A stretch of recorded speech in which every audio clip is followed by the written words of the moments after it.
All right, here we go. I think we are live. Let's do this. What's up, everybody? This is Jose Trujillo, world's greatest living artist. Let's do our painting here.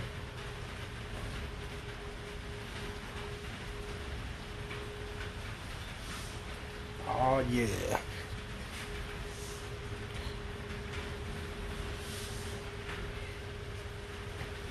Let's go deep on this, okay? Let's go deep on this.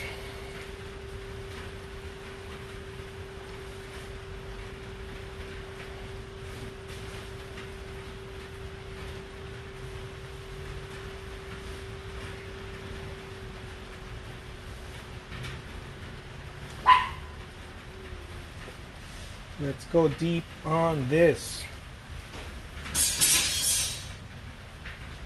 So here's what I want to do, guys, for those of you who are following me, for those of you who have been around what I'm doing. What I want to do is I want to propose an exchange, okay? I want to propose an exchange. Those of you who have been watching my stuff, what I want to do is I want to be able to see if you guys want to help me. I want to start meeting new people. I want to have new friends here on Instagram. And what I want to do is I want to propose you something. I want to be able to send you a watercolor, one of my watercolor paintings. It's going to be one of my small watercolor paintings, about 6 by 6 inches, something like that. It's around $80, $100 what I sell them for, but I want to send it to you for free. And what I want you to do, if you have about 500, 600, anywhere around 500 or 600 or more followers on Instagram, what I would like for you to do is to post it on your Instagram and just kind of mention me, tag me on the Instagram, and that's it. That's all you need to do. And you don't even have to post a photograph. You can just post something on Instagram and I'll send it to you. I'll send you the painting. This is for people who are in the U.S., okay? Because I'm going to send it to you here in the U.S. And so that's what I want to start doing. For people that like my work and that you have at least 500 or 600 followers on your Instagram. I want to be able to meet more people. I want to reach more people. And I want to do it going deep. I want to do it differently than buying followers or that kind of deal. I want my friends to help me. I want my Instagram friends to help me. And it's just for one post, guys. Okay, just one post. You don't need to do more. You can just do one post. And as a return for that favor, I want to give you a painting for free, one of my watercolors for free. So if you're up for it, if you're cool with it, let me know, DM me and tell me, hey, I want to do it. Send me a message or write it and tell me I want in on this. I want to share you with my follow. You don't have to say any of this, right? You can just say I want in. But basically, I want people to help me share what I'm doing with your followers, with your Instagram followers, and I'll send you a watercolor for free for doing that. Just for mentioning me, get one of my photographs on my page, mention me, and let me know that you did it, and boom, baby, I'll send you one of my free watercolor paintings for free. They're not free, but I'll send it to you for free. The only thing is that you have to have at least 5 or 600 followers or more, right? At least 5 or 600 followers on Instagram, and you have to be in the U.S. I can only ship the painting to the U.S. anywhere in the U.S. So if that is something that interests you guys, let me know, and we can get started with that. I love to share my work with people who are willing to share what I'm doing with their friends, with their Insta friends. So yeah, that's that. Boom, baby.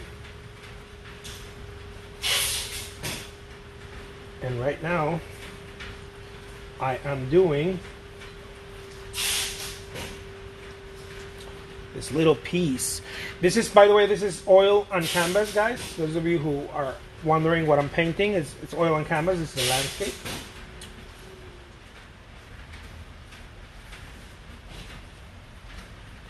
Man, this rain, I don't know what it was, but it activated my sinuses to a whole other level. I took some aspirin earlier.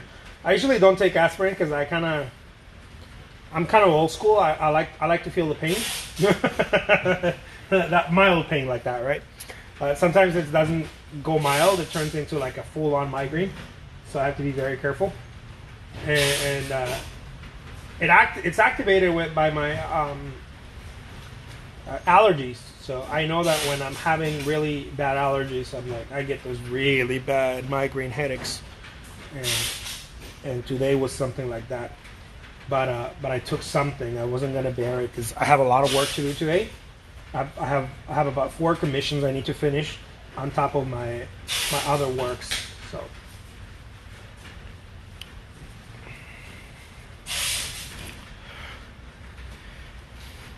Richard says, I don't have many Instagram peeps. Hey guys, anyone who's got about 500 or more, if you don't have 500 or more, we'll work something out. We'll make something happen. But I'm trying to go deep. I don't want to do what everybody else does, which is goes and finds way to buy followers and that kind of thing on Instagram. I don't want to do that. I don't like that. I didn't like that gig. I never bought them. I never bought followers, but I did pay. For follow. I paid a service that did that. I don't like it because people are not really following you. You know what I want to do is I want to be able to create impact with the people that already like what I do, and that just want to tag one of my photographs in their Instagram account, in their wall, and share me with their followers. At least 500 or 600 followers. It doesn't have to be thousands. Some people do it with people that have thousands of followers. I don't want to. I don't want it to be superficial. I want to go deep. I want to go with the people that are actually following you and liking what you're posting. Right? I don't care if it's 500, 600. Usually that's the number. It's about 500 or 600 or more. That's usually the number that I'm thinking about, that I care, that I believe in, and I think that people are actually following you. So that's really where I'm putting my eyesight on. People that are actually following you is usually a very small number of people. Here it looks like 30 people, right? 30 people. It looks like 30,000 people are following me, but that's just the number. It's not really like that. If I put a photograph or something, it's usually a very small number of people that are actually paying attention. And so anyone who has about 500 or 600 people, you probably have about 10 people or 20 people that are actually really paying attention. Well, that's the people I want to reach. Those 10, 15 people that are paying attention with what you're doing is the people that I'm trying to reach. And in order to compensate you, I want to send you a free watercolor for doing that. One of my free watercolor paintings. So there it is, guys. You need help, Mija? I got it all already. Okay. Caring and sharing, baby. Caring and sharing. I love that. Yeah, caring and sharing. Sharing is caring. And here we go. Look at this painting. I was making a video earlier about the resistance that you may face as an artist, and I don't know who's had a chance to see it, but I made another one and I posted it on YouTube. If you ever get a chance, go check it out. But basically, what I was talking about, just to give you a little, what I was talking about is that it's not really anything else but excuses, guys. That's all it really is. It's nothing but excuses. I've used thousands of them, and I mean literally thousands of them throughout the years, and it just kind of morphs into one thing or another, and it just hit me yesterday when I was working here, and I was trying to get out of it, and I told my wife, you know what, I'm really tired. I think I just want to sit and basically just sit and cry. Like, I feel so tired. I feel like I'm doing all this stuff and I can't finish it, and on and on and on. And she almost did what we normally would do, right? In a situation like that. Oh, honey, come home, just rest, forget about tomorrow. And she did, and then she called me right back. This is a true partner, okay? This is a true partner. She calls me right back and she says, no, stay there. Stay there and pull through. And power through, she said. I was almost going to be this empowering partner, she told me. And it hit me yesterday. It hit me that I may not do as often as most other artists, because I'm running a studio here, but I do it often, right? And it just hit me, and I realized, you know what? This is the ultimate lesson here that I've got. You're always going to try to come up with some sort of excuse in order to get yourself off the hook when it gets difficult. Or it might not even get difficult. It might just get boring. And boring equals uncomfortable, and uncomfortable, the mind thinks it's difficult. And so you're going to want to step away from what you're supposed to do. And it literally is the worst thing you can do. It's the worst thing you can do, because it feels like you're starting all the time. You're starting over and you're starting over. And you're really not. You're not starting over, but that's the feeling. And it just hit me. It just hit me like a ton of bricks. I've never really experienced it at that level. I've never experienced what I was actually doing, what my comfort is, and how I've managed to put labels on things when I don't want to pull through, when I don't want to do the work, or I feel like I'm exhausted or whatever, right? Like, I come up with all these reasons behind it. Well, I work harder than the average artist, or oh my God, well, everybody tells me that I'm working so hard, so I must really be working so hard. And so in order to stop me from going to the next level, I would just come up with all kinds of excuses. All kinds of excuses to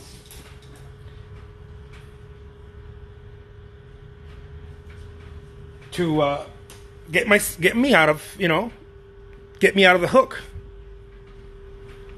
Rachel says, my boyfriend and I do the same thing. We made a pact to push each other respectfully. Yeah, I mean, it's the only way, Rachel. It really is. You're lucky to have someone like that. Richard says, you're lucky you have a good partner. Thank you so much, Richard. I really am. And if you're not careful, if your partner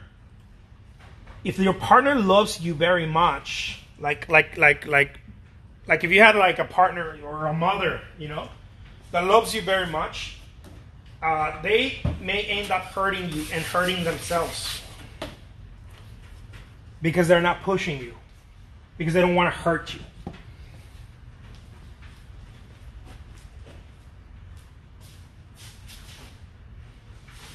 This happens a lot with people who have people around them that love them and that take care of them and hug them, And my mom did that for me a lot. My mom would suppress a lot of the pain, right? Growing up, she was a very loving person, but what she would do is suppress a lot of my pain. If I didn't feel like going to school, she would tell me, well, don't go to school today. It's okay. We'll work harder tomorrow. And she wasn't the type of person that was like, no, hell no, you're going to school. I don't care how you feel, right? And so I could always kind of sucker her into getting out of things that I didn't want to do. And I found that I could do that also with my wife, with my partner. I could do that also. I could be like, you know what, I really don't feel like doing this today, or my boss is being a dick. I don't want to be around him. I think I'm going to start looking for another job. And she would be like, oh, okay, yeah. She'd be all about, on the same page. But what I didn't realize is that me being so used to that was actually hurting. Was hurting both of us. It was hurting the unit, because I was so used to, going about my own basically being irresponsible, right? Doing about my own thing and saying, you know what, I'm not going to settle for this, right? And you're gonna back me up. But again, guys, that ends up hurting you. So I'm sharing with you something that I haven't shared with you before, but that ends up hurting you, because when you do have to show up, which is almost always, if you're not used to it, or if you're used to having someone who backs you up, even when you wouldn't want to show up, it ends up hurting both of you. It ends up hurting both of you. And so I would highly recommend people who have partners that back them up in everything to tell them to not back them up in everything. That's really backing them up. Back them up in not everything, but in what matters. Don't always say yes. Don't always say yes, because yes, it's not always what you need. Sometimes you need a firm no. Sometimes you need someone to tell you, you know what? No, you're not doing that. You're gonna stay there, and it's gonna be painful, and you're not used to it, but you're gonna go through it. Sometimes you need that. You need that change. And most of us, if you had a loving mother, a loving father, you probably didn't have that growing up. You probably had someone telling you yes all the time, and you probably had someone telling you, I don't feel like eating my food. My father was like that. I was like, I don't feel like eating my food. My father was like, well, don't eat it. They were trying to be super respectful and whatnot, but at the same time, that creates a scapegoat, right? Well, I learned that I don't have to do everything that I want, that I said I was going to do, and to a certain degree, okay, that makes sense. But it also creates a scapegoat. It also creates an out every time. And what I've learned in life is that you don't want to give yourself outs. You got to be very careful to not give yourself outs all the time. I hope that this is something that makes any sense to people out there. I don't know. I'd like to hear what you think. But some of the worst things that I've done in my life, not like bad, but like worse situations, right? But I'm like, man, I wish I would have never left that, or I wish it was leaving things when it was painful. I wish I could go back and not leave things when they got painful, or not come up with an excuse when they got uncomfortable. And so I don't know if it's got to do with some sort of thing. When I was growing up, we didn't have a lot of money. There was poverty, but it wasn't like.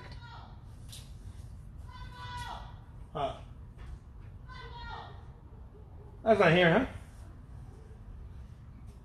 And I don't know if it was like, I'm trying to not make it worse than it is already. So everything that you tell me, we're gonna try to find out a way to make it happen. And that could end up. That ends up actually hurting.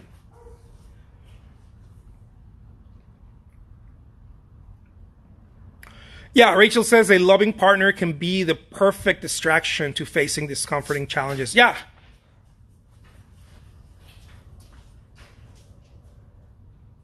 Absolutely. Someone who a parent also, and I don't mean this in a bad way, but A loving parent can do that. Was everything fine? Yeah, no one's out there. Oh. And a loving parent can do that too, you know. Like they don't want you to be uncomfortable. So they're like, oh, okay, well, I don't want you to be uncomfortable, so I'm not going to put you through this uncomfortable situation. Whatever that is, whether it's doing your homework, taking care of, your chores.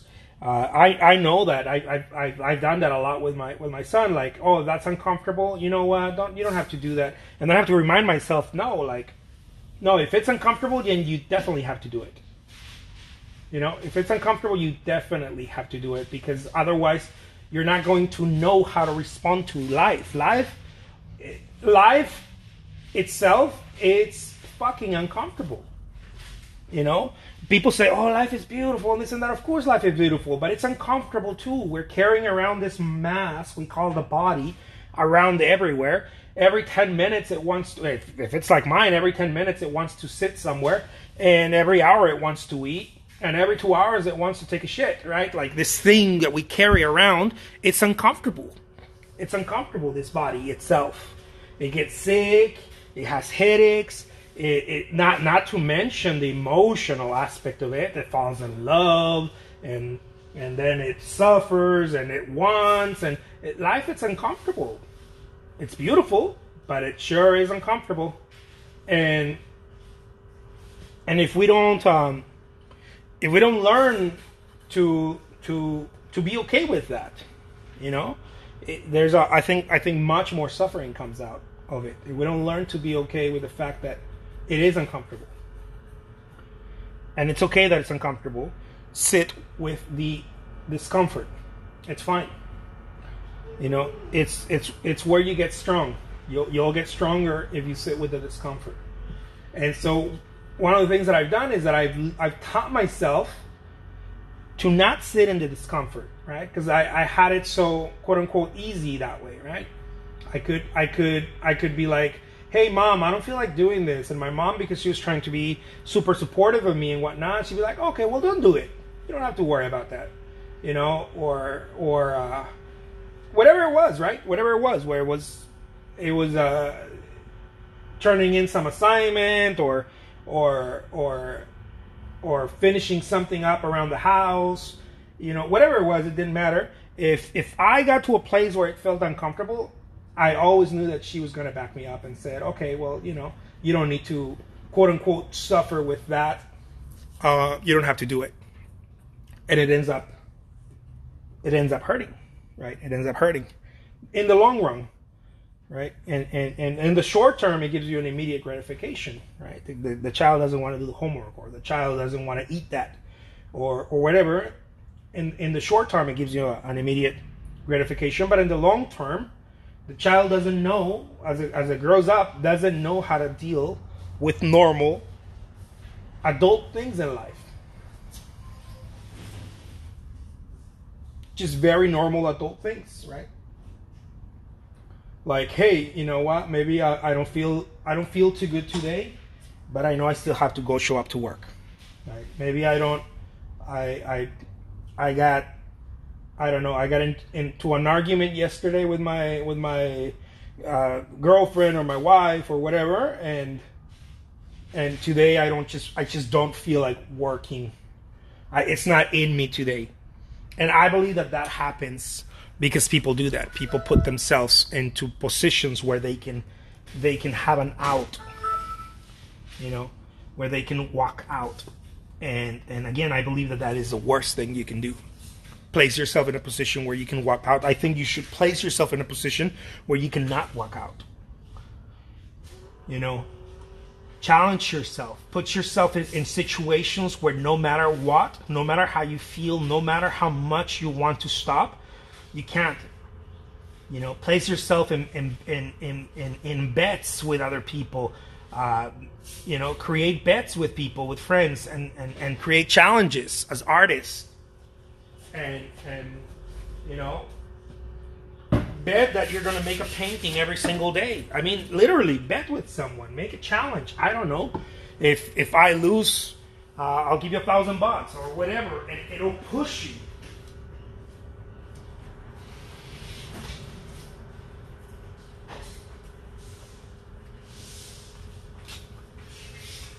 It'll push you to a whole other dimension that you didn't think you had in you. You know, because we're also used to saying that we can't do something, but it's not that we can't. It's that we don't hold anything long enough. You know, we don't hold anything long enough to start working. This is something that I found out the hard way, guys. And I'm telling you, it wasn't until yesterday that it really just hit me like a ton of bricks, and I was like, you know what, I got to share this with people. Every day I'm learning new stuff. Every day I'm hammering away. I'm here in the studio. I'm learning new things. I'm learning things about myself as an artist and as a human being. And one of the main things that I've learned so far is that 90% of what we say to ourselves is bullshit. 90% of what we say to ourselves is bullshit. 90% of the whole, you know, I'm an artist, I need to wait for inspiration, or I'm not feeling it today, or whatever. It's all just a bunch, like a big load of bullshit. And it's what keeps you from moving. It's what keeps you from moving. You keep thinking that you're going to move somewhere, you're going to do something great, but no, you're not. What you're going to do is you're going to come up with another 10 new excuses. You know, and because it's a habit, right? Excuse making is a habit. It's not this person is an excuse maker. No, it's a habit. This is what I learned. It's a habit. And when you're done with that excuse, you're gonna come up with a new one. And it's just going to perpetuate itself like a flywheel. And you're not gonna know why. Every time something gets a little challenging, or you actually have to show up or whatever, every time that happens, you're going to go back to your excuse making machine, and you're going to pop up a new one, and you're going to be fighting the excuse, not the task. You're going to be fighting the excuse. I've come to realize that it is literally a habit, and if you don't retrain yourself to drop that habit, it ain't gonna work, guys. It's just not gonna work. There's no way. It can't work. It cannot work. I've tested it over and over, and you cannot move forward by perpetuating the excuses. You just can't. Everything that you tell yourself about, I can't get a gallery show, or I can't sell a painting, or today I just don't feel like it, or my paintings don't look great. These are all excuses. That's all they are.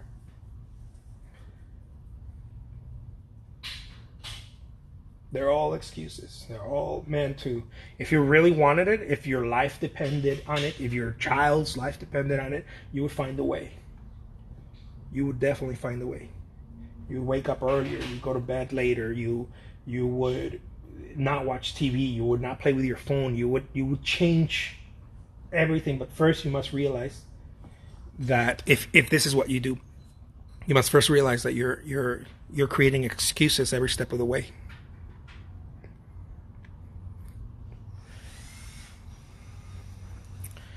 You know, it's the whole, it's a paradigm. And when I stumbled on it, I realized what I was doing. I realized why things don't happen, right? They don't happen the way you want them to, or whatever. I realized what was really happening is that you come up with these excuses.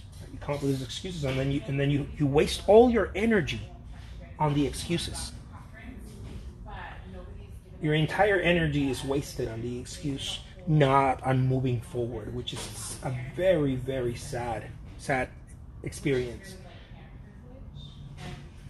Those of you who have been artists for a long time, you probably know what I'm talking about. You probably know that an artist really becomes a master at excuse making, as opposed to a master at their work. And so we never really find out what we have to offer because we never push ourselves enough. We never push ourselves enough. And I'm not talking about push yourself to work more. No. Push yourself to not break the promises you made. Push yourself to not come up with a new excuse as to why you couldn't do something.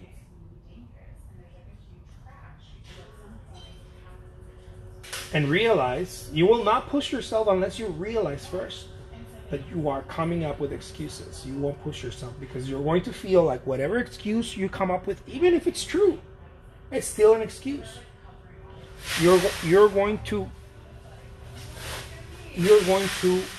accept it as a reality unless you first understand that you are making excuses. Then you will be liberated by it. True story, guys. This shit happened to me. And this happened to me already making a full-time living as an artist. Okay?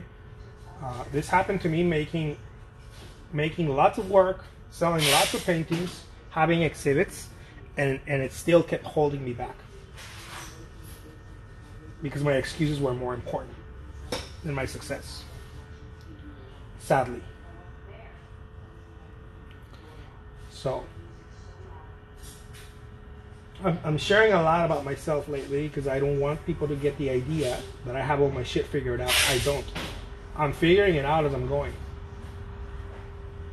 But I'm understanding a lot about I'm understanding a lot about my work ethic. I'm understanding a lot about why is it that we as human beings not go after what we want.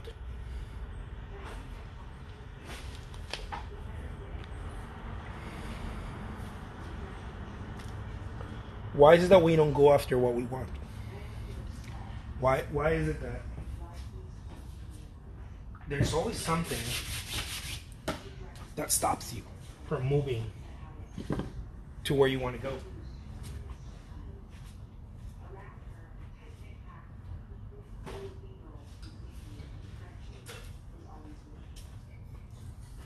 Why is that? Why does it feel like no matter what you do, it feels like something is stopping you?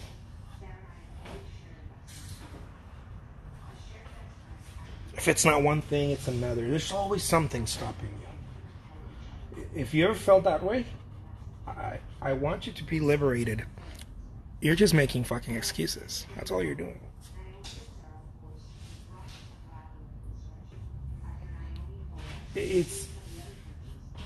They're so abundant that you don't even know you're doing that. There's so many to choose from.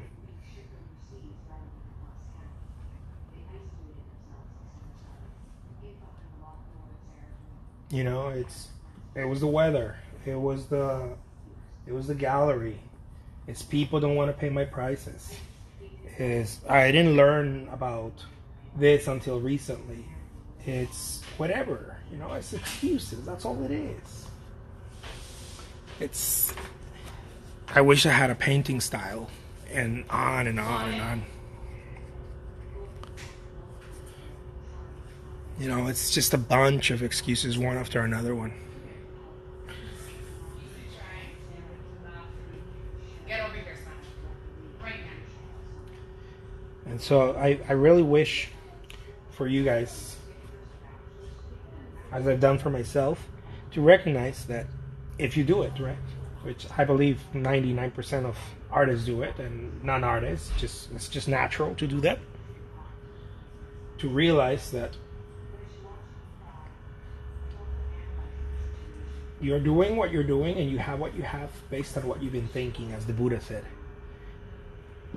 And if all you've been thinking about is excuses, then you are where you're supposed to be. And you shouldn't complain. And you shouldn't feel bad about it.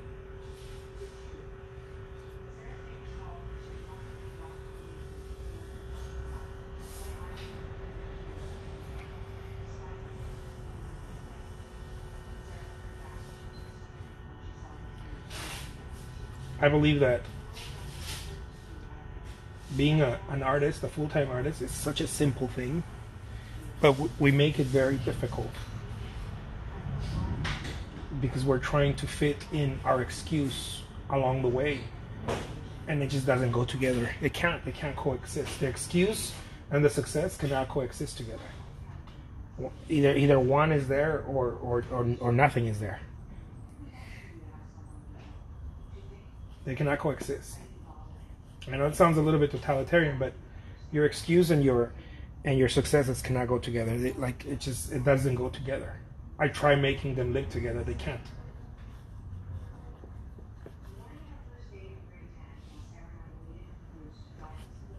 Success is very jealous. It likes to be alone. It is very, very jealous. It doesn't want your attention to be elsewhere but on it.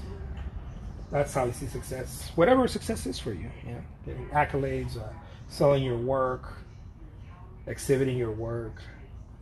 Whatever you see success as an artist is very jealous. And if something else is living there, if you have an excuse living there, it's going to stop functioning. It likes to work alone.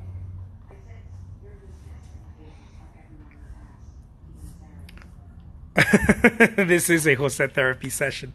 It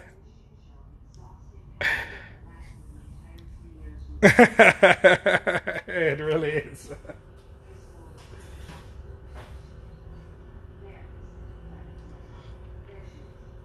And the funny thing is that excuses will find themselves in different ways. It'll find itself in your feelings.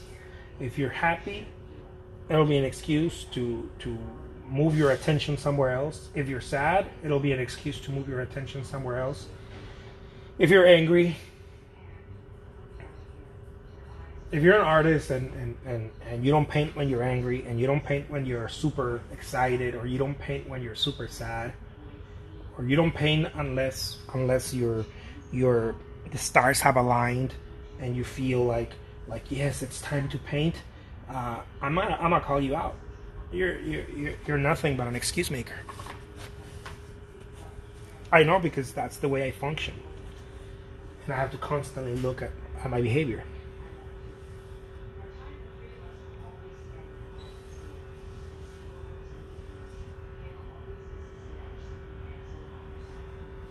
It's the easy way out.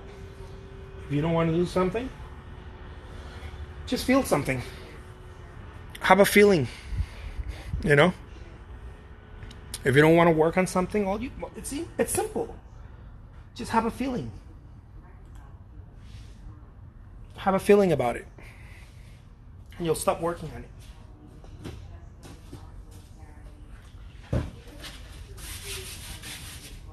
The feeling is going to produce an excuse. That's all you need to do.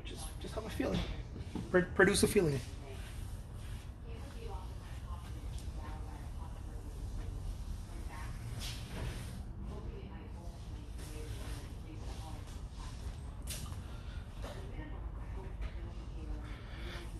Feel a little sad. Watch. You'll stop working. Feel a little too excited. You'll stop working.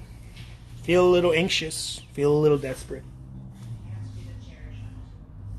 Feel a little tired. Just feel anything. And watch your dreams go down the drain. Every time you feel something. I don't think that human beings cannot not feel. But when you focus on a feeling, you create an excuse.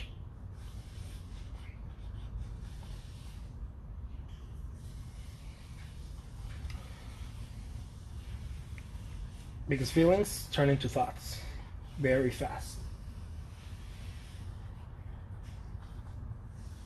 And thoughts are where excuses are born. There's plenty of artists who have been trying to do this for years. And they can't, and they can't, and they can't. I've been coaching artists lately, and I hear some that they have it very difficult. They just can't. They can't. They're like, I'm trying, and I can't. For one thing or another. And I empathize. I empathize with them because I know what it feels like, and I know what it is. I know exactly what it is.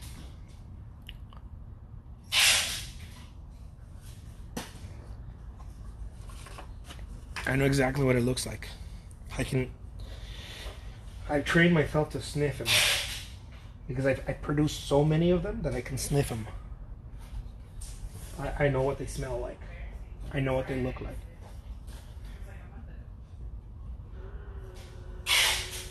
It is the single biggest dream destroyer.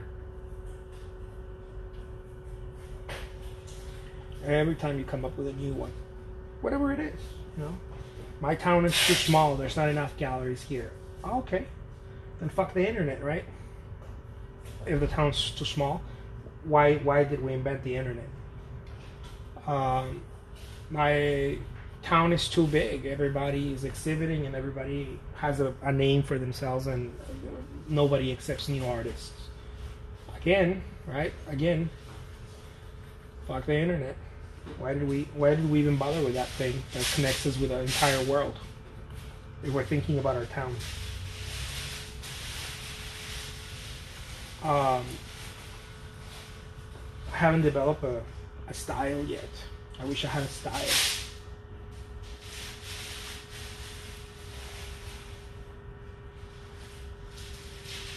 I believe that the single best thing to develop as an artist is a strong work ethic. Man, you could be the shittiest painter, but if you have a strong work ethic, you got a chance on this game. You just do. I know that. I've seen it over and over. Bad artists, great work ethic, turn into Andy Warhols. And not that he was a bad artist, but when he started, he wasn't the best artist. He was an illustrator. He wasn't a painter. He wasn't thinking. And he wasn't thinking the way that artists thought during his time. He was against the status quo. He didn't become great because of his artwork. He became great because of his work ethic. All you gotta do is read a little bit about him. See how hard he had to pitch in order to get shows. How much he produced. How many hours he spent in the studio. A lot of people like to discredit people like that. And I'll never discredit someone who works hard. I see a lot of artists who are trying to create artwork, but they're missing the most important ingredient. Work ethic. You can't learn that in a painting class. You can't learn work ethic in a painting class. No one can teach you that. It's something you have to either you work. It was taught at home, or you're gonna have to work really hard on it, on yourself, on your own. I believe that work ethic. Personally, this is my quote. I didn't read it somewhere. It is the ability to suspend excuses. I think that's what work ethic is.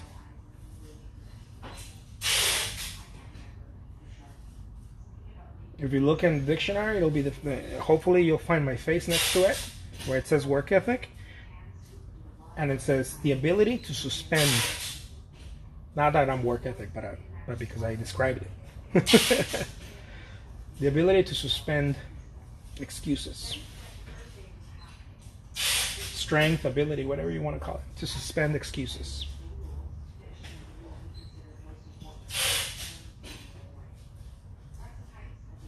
To me, that's exactly what work ethic is.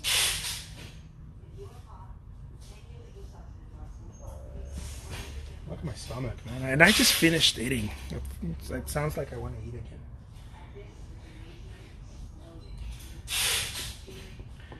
Excuses is something that is we have an abundant surplus of that, and everybody's acting like their excuses are so original, you know. Like, oh, my excuses are so original, you know. They're so original, my excuses.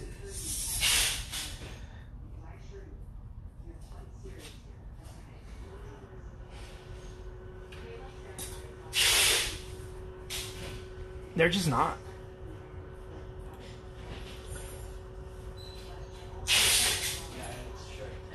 They're not original at all. And whatever you think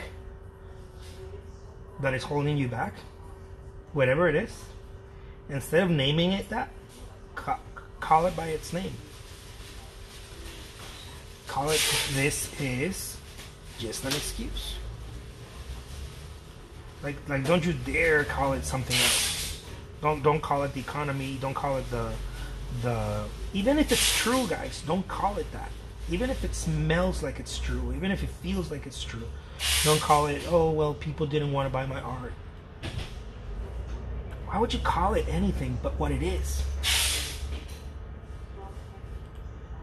It's like that movie, It. You know, that scary thriller, It.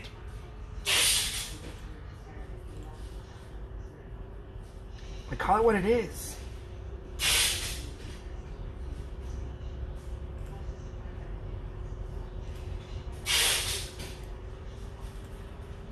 It is absolutely nothing but a compilation, a group of excuses.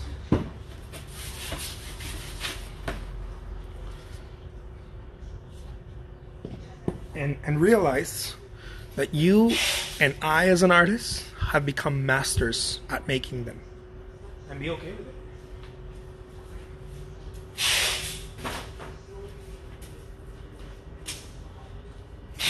It's just the truth. You can tell yourself something else.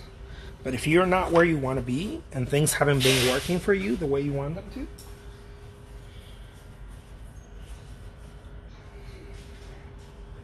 and then this is not meant to like make a poopy party and start crying.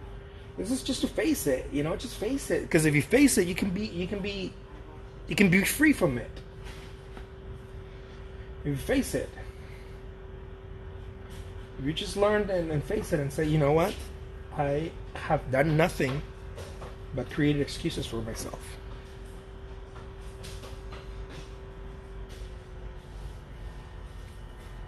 And if things are not working out the way that I want them to, then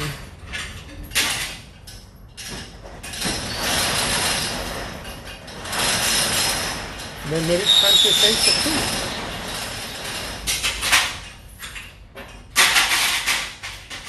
Maybe it's time to face the truth.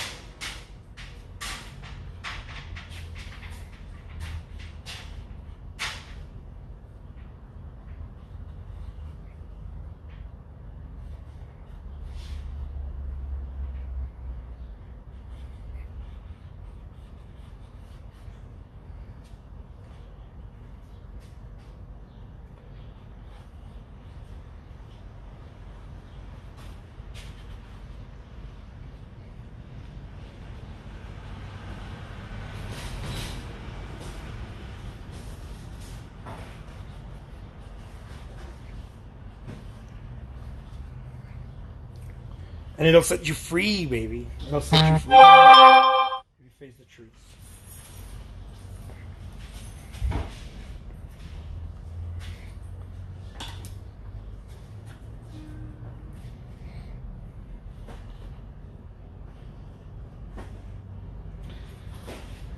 And this has nothing to do with being a good artist or not, or painting well or not, or whatever. You know, again, it's got nothing to do with that. It's got everything to do with the fact that every time it gets difficult, you might, I don't know, again, I'm telling you, I've done this my entire life. Every time it gets uncomfortable, difficult, you might be just running to your mommy.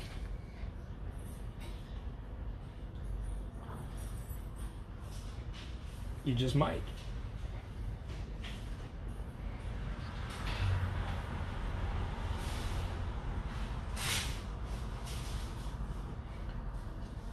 And so you find yourself, how come I can't get an art show? How come I can't get paid for my work? How come these things are not happening the way I want them to? And it just might be that you're used to just running and running and running. and you tell yourself that you don't understand why things don't happen if you're working so hard. But really, I invite you to do an audit on yourself. Audit yourself. And see if you're really working as hard as you think you are. One way to audit yourself, very simple way to audit yourself, is to record yourself. Record like a business. What do they call it? Like a business book, right? Every day you record yourself. What you do? What did you do? How many things did you get done? What did you work on? Did you make a painting? Did you list it on your website?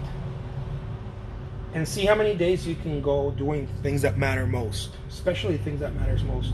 How many days can you go doing it? How many days do you miss?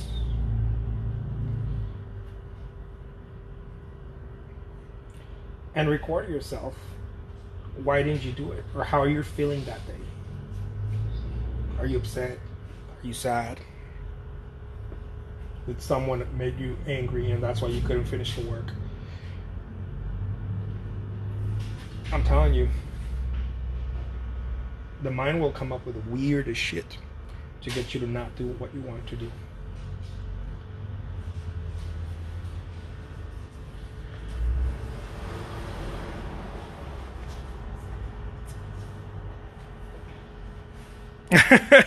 I love that, Richard.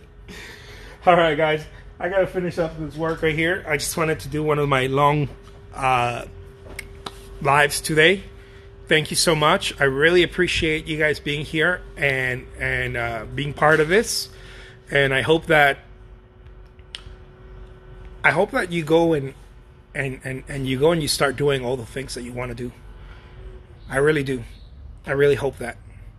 Whatever it is, whether it's being an artist or whatever it is that you're going after, I hope that you really start going after it and start removing all the things that you think are stopping you.